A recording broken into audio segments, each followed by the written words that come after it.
नमस्कार, मी सुप्रिया सर्वांचं स्वागत करते मातृत्व एक गोंडस अनुभव या मराठी चॅनलमध्ये। हेल्थ केअर 3 टप्प्यात प्रीप्रेग्नन्सी, प्रेग्नन्सी आणि बेबी केअर। आजचा आपला टॉपिक आहे बेबी केअर सीरीजमधला 6 महिन्याच्या पुढच्या बाळांसाठी बनाना प्युरी कशी करायची। तर मी 2 प्रकारच्या प्युरी आज दाखवणार आहे, एक 6 महिन्याच्या पुढच्या बाळांसाठी आणि एक असेल 8 महिन्याच्या पुढच्या बाळांसाठी। म्हणजे इथे तुम्हाला ट्रान्झिशन सुद्धा लक्षात येईल। तर बनाना प्युरी करण्यासाठी इथे मी स्ट्रेनरचा वापर करणार आहे आणि स्ट्रेनर बघून तुमच्या लक्षात आलं असेल की मी स्ट्रेनर किती यूज केला आहे। मिक्सरचा वापर मी कधीच केला नाही। आणि जे बनाना मी इथे घेतला आहे म्हणजे मी नेहमीच आम्ही जी केळी आपण वापरतो ती कच्चीच आणतो आम्ही आणि घरी आणून पिकवतो। तुम्ही ट्राय करा तुम्हाला जमलं तर, कारण केमिकल यूज करून पिकवलेली केळी अवॉइड केलेलीच बरी। इथे मी जे दूध यूज केले फक्त व्हिडिओ तुमच्यासाठी मी शूट करते, तर घरचं म्हशीचं दूध मी इथे यूज करत आहे। तुम्ही बाळाला देताना ब्रेस्ट मिल्क किंवा फॉर्म्युला मिल्कचा वापर करा। बनाना प्युरी करण्यासाठी केळीच्या दोन्ही साइड्स कट करून घ्यायच्या। एक बाजू बनानाची कधी कधी ओपन असते, काही बारीक कीटक वगैरे बसू शकतात, कंटॅमिनेशन म्हणजे इन्फेक्शन वगैरे होण्याचे चान्सेस असतात, त्यामुळे त्या दोन्ही साइड्स याच्यामध्ये घ्यायच्या नाहीत। बनानाचे स्लाइस करून आपण ते स्ट्रेनरमध्ये त्याची प्युरी करणार आहोत। स्पूनचा वापर इथे आपण करणार आहोत। मिक्सर का नाही वापरायचं, कारण 2 गोष्टी आहेत। एक म्हणजे बाळाला मिक्सरमध्ये जे वाटलेलं असतं त्या टेक्स्चरची सवय जर लागली तर बाळ नंतर सॉलिड फूड खायला त्रास देतं। म्हणजे 2-3 वर्षाची बाळ होईपर्यंत, मुलं मोठी होईपर्यंत सुद्धा त्यांना मिक्सरमधूनच वाटून द्यावं लागतं।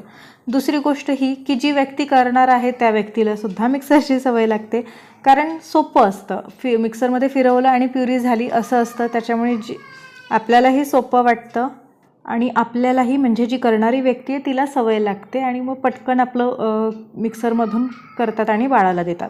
सो स्ट्रेनरची सवय असू द्या, त्याच्याने काय होईल की तुम्हाला त्याच्यात ट्रान्झिशन करायला सुद्धा सोपं जाईल। ते येणाऱ्या व्हिडिओजमध्ये तुम्हाला कळेलच। तर इथे बनाना प्युरी सुरुवातीला 6 महिन्याच्या बाळासाठी आपण बघतोय। तर बाळाला प्युरी देताना ती पातळ असली पाहिजे, कारण बाळ जे आईचं दूध पित असतं तेवढं पातळ ही प्युरी आपण करणार आहोत। त्यासाठी आपण याच्यामध्ये दूध ॲड करणार आहोत।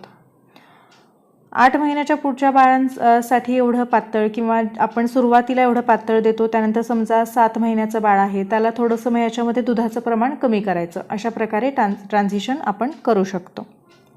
आता बनाना प्युरीज बाळाला का द्यायची, सगळ्यात पहिले मी बनानाचे फायदे सांगते की बाळासाठी काय आहेत।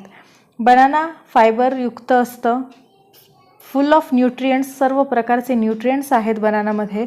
बाळाच्या वाढत्या हाडांसाठी खूप उपयुक्त आहे। इथून पुढे बाळाला आयर्नची आवश्यकता असते, सो त्याची फुलफिलमेंट होते। बाळाला ॲनेमिया होण्यापासून बाळाचा बचाव होतो।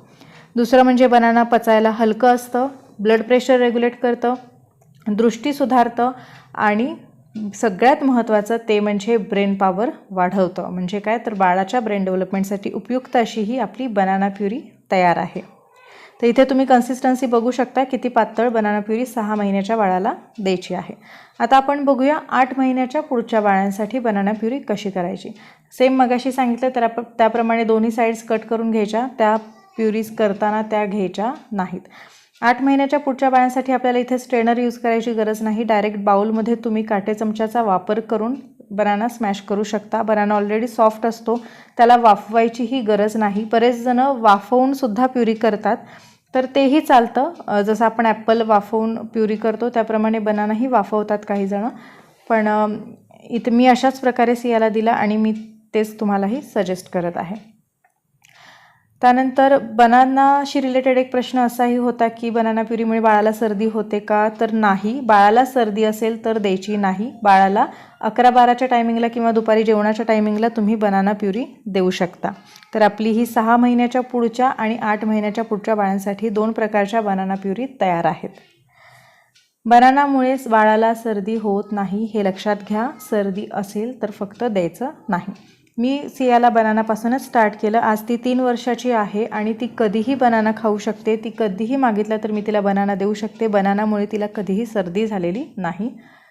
हां, तुम्ही पहिल्यांदाच बनाना दिला आणि बाळाला सर्दी झाली असं तुम्हाला जर वाटलं तर मात्र तुम्ही दुसरा आयटम, तर तुम्ही बनाना प्युरी बंद करून मग डाळीच्या पाणी किंवा तांदळाच्या पेजेपासून सुरुवात करू शकता। पण हे डिपेंड आहे बाळावरती सुद्धा. पण तुम्ही आधीच जर घाबरत असाल की बनानामुळे बाळाला सर्दी होईल किंवा पोटामध्ये तर हे गैरसमज आहेत. बिंदास बाळाला तुम्ही बनाना प्युरी द्या. इथे मी 2 फॉर्ममध्ये दाखवली आहे. तर हे झालं 6 महिन्याच्या पुढच्या आणि 8 महिन्याच्या पुढच्या बाळांसाठी बनाना प्युरी. व्हिडिओ आवडला असेल तर व्हिडिओला लाईक करा, कमेंट करा, शेअर करा. चॅनलवर नवीन असाल तर चॅनलला सबस्क्राईब करा, बेल आयकॉनवर क्लिक करा. भेटूया पुढच्या व्हिडिओमध्ये. तोपर्यंत खुश राहा, हसत राहा, पॉझिटिव्ह राहा.